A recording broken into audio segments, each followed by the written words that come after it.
इस फिल्म में हमें एक ऐसे रोबोट को दिखाया गया है जो बिल्कुल इंसानों की तरह दिखाई देता है। सूरत और चाल ढाल में उसके और इंसान के बीच अंतर निकालना नामुमकिन है। साथ ही उसके अंदर इंसानों वाली फीलिंग्स भी है, लेकिन वो अपनी फीलिंग्स का प्रयोग सही तरीके से नहीं करता और खुद को अपने क्रिएटर जिसने उसे बनाया है उससे भी ज्यादा अच्छा बनने की कोशिश करता है ताकि वो अपने क्रिएटर की जगह ले सके। लेकिन फिल्म की सारी कहानी आखिरी में एकदम से बदल जाती है। तो आखिर ऐसा क्या हुआ जिससे कि मूवी की सारी कहानी बदल गई, यही हमें मूवी में जानने को मिलेगा।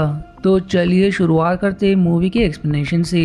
फिल्म की शुरुआत हम डेविड और एडम नाम के दो लोगों को चेस खेलते हुए देखते हैं, जहां डेविड बढ़िया चाल चलकर इस खेल को जीत जाता है। वहीं कैसल नाम का आदमी एडम और डेविड के घर पर कैमरा से नजर रखे होता है। अब घर में जोई नाम की रिपोर्टर डेविड का इंटरव्यू लेने आती है, क्योंकि डेविड ने सिर्फ 19 साल की आयु में मैकेनिकल इंजीनियरिंग का कोर्स कंप्लीट कर दिया था, जिसके बाद उसने कई सारी अनोखी चीजें भी बनाई जिसे बनाना हर किसी के बस में नहीं है। और इसी चीज के बारे में जोई आर्टिकल लिखना चाहती है, इसलिए वो डेविड का इंटरव्यू लेती है, जहां वो उसे शेयर करता है कि मैकेनिकल इंजीनियरिंग करने के बाद कैसल नाम के एक बिलियनर ने मुझे अपने साथ काम करने का ऑफर दिया ताकि मैं उसके लिए आर्टिफिशियल रोबोट और ऐसी चीजें बना सकूं जो दुनिया में आज तक किसी ने बनाई ना हो। इसलिए मैं पिछले 8 साल से एडम के साथ इसी घर में रहता हूँ। मैंने तो अब बाहर निकलना भी बंद कर दिया है, बस यही रहकर कुछ अनोखी चीजें बनाता रहता हूँ। वो जॉय को अब अपने द्वारा बनाई गई खास चीज दिखाता है, जिसमें एक ऐसी स्किन होती है जो कि बिल्कुल इंसानों के स्किन की तरह काम करती है। साथ ही टाइटेनियम से बनी एक हड्डी भी होती है, जिसे इस तरह से डिजाइन किया गया कि वो भी इंसानों की हड्डियों की तरह काम कर सकती है, जो जानकर जॉय हैरान हो जाती है। अब इसके बाद जॉय एडम का इंटरव्यू लेती है, जहां वो उसे बताता है कि मैं डेविड का असिस्टेंट हूँ और हर काम में उसकी मदद करता हूँ ताकि आसानी से हम अपने सारे कामों को अंजाम दे सके।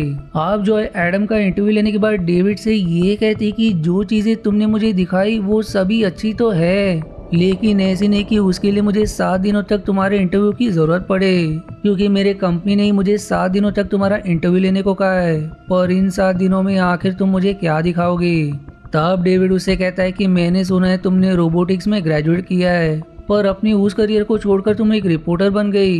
लेकिन हैरानी की बात यह है कि रोबोटिक्स में ग्रेजुएट करने के बाद भी तुम ये पता नहीं लगा पाए कि एडम कोई इंसान नहीं बल्कि मेरा ही बनाया हुआ एक एआई रोबोट है। जो सुनकर जो एकदम दंग रह जाती है, क्योंकि एडम बिल्कुल इंसानों की तरह ही दिखाई दे रहा था और बातें भी उसी तरह कर रहा था कि कोई भी अच्छे से अच्छा इंसान धोखा खा जाए कि वो इंसान नहीं बल्कि एक रोबोट है। जो जानकर जॉय तुरंत डेविड का 7 दिनों का इंटरव्यू लेने के लिए मान जाती है। अब रात को एडम और डेविड बात कर रहे होते हैं, जहां एडम डेविड से जॉय के बारे में पूछता है कि वो कैसी इंसान है, क्योंकि उसने कभी लड़कियां नहीं देखी थी।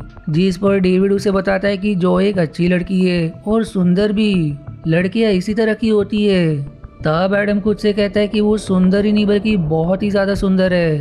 अब अगले दिन एडम और डेविड फिर से चेस खेल रहे होते, जहां जॉय उन्हें खेलते हुए देख रही होती है। तब डेविड इस खेल में भी एडम को हरा देता है और हराने के बाद उसे लूजर कहते हुए वहां से चला जाता है, जो देखकर एडम को काफी बुरा लगता है। वो जॉय से कहता है कि डेविड मुझे 6 साल पहले भी हरा सकता था, लेकिन उसने आगे तक चाल जारी रखी ताकि मुझे बेइज्जती के साथ हरा सके, इसलिए मुझे काफी बुरा लगा। तब जॉय उसे दिलासा देने के लिए उसके हाथ पर हाथ रख देती है, जिसे महसूस करके एडम को अजीब और अच्छा भी लगता है, क्योंकि आज तक किसी लड़की ने उसे नहीं छुआ था। अब डेविड जॉय को अपने सारे रिसर्च के बारे में बताता है, जिसे जॉय अपनी किताब में लिखने लगती है। वहीं जॉय को उसके समझने का तरीका और उसकी बातें काफी अच्छी लगती है, लेकिन ये देखकर एडम को काफी गुस्सा आ जाता है। फिर अगले दिन एडम डेविड और जॉय के लिए कॉफी बनाने की कोशिश करता है, लेकिन कुछ गड़बड़ी के कारण पूरी कॉफी खराब हो जाती है, जिसे वो साफ करने लगता है। जो देखकर अब डेविड जॉय से कहता है कि मैं एडम को ऐसे डिजाइन करना चाहता हूँ कि उसे बैटरी से नहीं बल्कि इंसानों की तरह खाने पीने से एनर्जी मिले,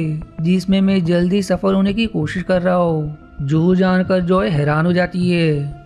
वहीं हम कैसल को देखते हैं, जो अभी तक उन सभी की हरकतों पर नजर रखे होते।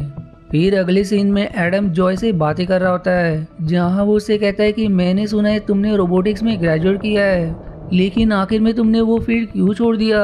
तुम्हें तो आगे बढ़ना चाहिए था। तब जॉय उसे बताती कि मैंने ग्रेजुएट तो कर लिया, लेकिन तब भी मैं डेविड जितनी जीनियस नहीं बन सकी, इसलिए मैंने उसे छोड़ दिया। जहाँ ये बताते हुए वो उदास भी हो जाती है। जिस रिस्पॉन्स में एडम उसके पैर पर हाथ रखकर उसे काफी जोर से दबा देता है, जिससे उसे तकलीफ होने लगती है। इसलिए एडम उससे माफी मांगकर वहां से चला जाता है। लेकिन कुछ समय बाद वो डेविड से सवाल करता है कि जब जॉय से बातें करते हुए मैंने उसे छुआ तो जॉय को अच्छा क्यों नहीं लगा। जिस पर वो जवाब देता है कि लड़कियों को दूसरों का छूना अच्छा नहीं लगता, ये एक आम बात है, तुम इस पर इतना ध्यान मत दो। फिर अगले दिन डेविड जॉय का एक पुराना प्रोजेक्ट असेंबल कर रहा होता है, जिसे वो ठीक से बना नहीं पाई थी।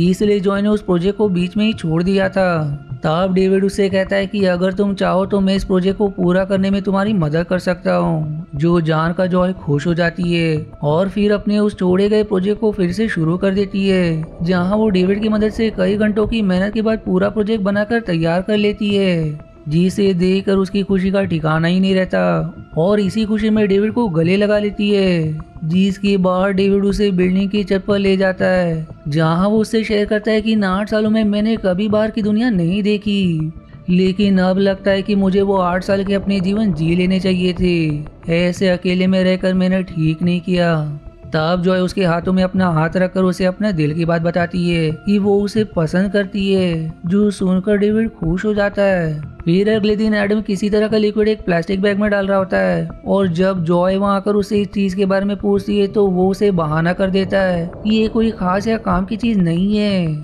साथ ही वो उसे उपहार के तौर पर एक प्रोस्थेटिक आंख देता है जो कि खराब था, इसलिए वो उस आंख को अपने पास रख लेती है। लेकिन वो खराब आंख नहीं थी, बल्कि एडम ने उसमें एक कैमरा लगा दिया था, जिसकी मदद से वो उस पर नजर रखने लगता है। अब अगले दिन जॉय फिर से डेविड से मिलने आती है ताकि वो अपना आर्टिकल पूरा कर सके।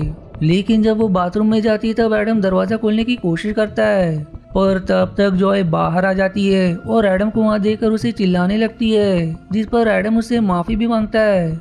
लेकिन तब भी जॉय इसके बारे में डेविड को बता देती है, जिस पर डेविड कहता है कि तुम चिंता मत करो, मैं एडम से बात करूंगा। इसलिए जॉय वहां से चली जाती है और उसके जाने के बाद वो एडम से इस बारे में पूछता है, जिस पर वो कहता है कि मुझे नहीं पता था कि जॉय वहां है, वरना मैं नहीं जाता। जिस पर फिर डेविड उसे माफ कर देता है। अब जॉय के 7 दिन पूरे हो चुके थे, इसलिए वो डेविड से कहती कि आज मेरा इंटरव्यू पूरा हो जाएगा, इसलिए मैं चाहती हूँ कि हम रात को साथ में डिनर करें। लेकिन डिनर के समय एडम हमारे पास आसपास ना हो, क्योंकि उसका आसपास रहना मुझे ठीक नहीं लगता। जिस पर अब डेविड मान जाता है और एडम को रात भर कमरे में ही रहने का आदेश दे देता है। लेकिन इस पर एडम कहता है कि मुझे ऐसा लग रहा है कि तुम दोनों एक दूसरे को डेट करने वाले हो, और अगर तुम्हारा फिजिकल कांटेक्ट हो तो मुझे जरूर बताना, क्योंकि मुझे जानना है कि इसका एहसास कैसा होता है। जो सुनकर अब डेविड उससे गुस्से में कहता है कि मैंने तो तुम्हें ऐसे प्रोग्राम नहीं किया था, तो आखिर ये चीजें तुम्हारे दिमाग में कैसे आई? अगर फिर से ऐसे बातें की तो मुझसे बुरा कोई नहीं होगा। जिस पर एडम उससे माफी मांगता है। अब रात को जॉय और डेविड साथ में डिनर करते हैं, जिसकी बाद दोनों इंटीमेट भी हो जाते हैं, लेकिन ये सारी चीजें छुपकर एडम देख लेता है। फिर अगले दिन जब एडम और डेविड चेस खेल रहे होते तब एडम डेविड के क्वीन को काटने के चक्कर में अपने किंग को ही खो देता है, जिससे डेविड तो ये मैच जीत जाता है। लेकिन तब एडम उससे कहता है कि ये खेल तुमने नहीं बल्कि मैंने जीता है, क्योंकि मैंने ये खेल किंग को हटाने के लिए नहीं बल्कि क्वीन को पाने के लिए खेल रहा था। जो सुनकर डेविड दंग रह जाता है कि आखिर एडम के अंदर दिन ब दिन क्यों बदलाव आ रहे। तब घर में जॉय डेविड से मिलने आती है, लेकिन जब वो एडम से भी थोड़ी बातें करती है तो ये देखकर एडम उससे कहता है कि मुझे पता है कि कल रात तुम्हारे और डेविड के बीच क्या हुआ था, इसलिए मैं चाहता हूँ कि तुम वो सब मेरे साथ भी करो, क्योंकि मैं एक इंसान तब तक नहीं कहलाऊंगा जब तक इंसानों वाली सारी चीजें ना कर लूँ। जो इतना कहकर अब वो उसे जबरदस्ती करने की कोशिश करता है, लेकिन डेविड वहां कर जॉय को बचा लेता है, जो देखकर एडम गुस्से में उस पर हमला कर देता है। लेकिन पीछे से जॉय उसके सिर पर कोई चीज मारकर डेविड से दूर कर देती है, जिसके बाद वो दोनों तुरंत घर से निकल जाते। अब जैसे ही दोनों घर से दूर जाते, डेविड के सिर में अचानक से काफी ज्यादा दर्द होने लगता है, जिससे वो वहीं बेहोश हो जाता है। तब वहाँ एडम आकर जॉय को भी बेहोश कर देता है, और फिर कुछ समय बाद जब जॉय को होश आता है तो अपनी आप को बंदी बना पाती है, जहाँ एडम डेविड को बंदी बनाकर उसका ऑपरेशन कर रहा होता है। तब वो डेविड के दिल के अंदर से एक मशीन को निकालकर उसके प्राइवेट पार्ट को जॉय के ऊपर फेंक देता है, जो कि वही प्लास्टिक था जिसमें एडम कुछ लिक्विड डाल रहा था।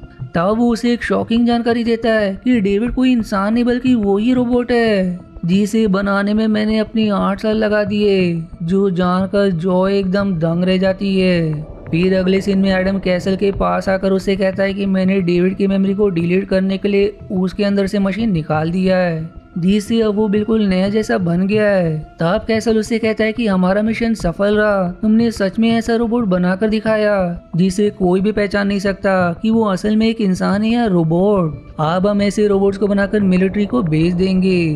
तब हम एडम को देखते हैं जो मोबाइल में जॉय की फोटो देख रहा होता है, क्योंकि वो सच में उसे पसंद करने लगा था। अब मूवी के आखिरी सीन में हम जॉय को देखते हैं जो प्रेग्नेंट है, यानी कि उस प्लास्टिक में एडम ने अपना स्पर्म डाल दिया था जिससे वो प्रेग्नेंट हुई, और यही वजह कि एडम को जॉय के लिए बुरा लग रहा था। और फिर इसी मिक्स फीलिंग के साथ ये मूवी यहीं समाप्त हो जाती है। आशा है आपको मेरी एक्सप्लेनेशन पसंद आई। यदि हाँ तो प्लीज वीडियो को लाइक करना और चैनल को सब्सक्राइब करके सपोर्ट करना ना भूलें। मिलते हैं अगले एक्सप्लेनेशन वीडियो में, तब तक के लिए धन्यवाद दोस्तों।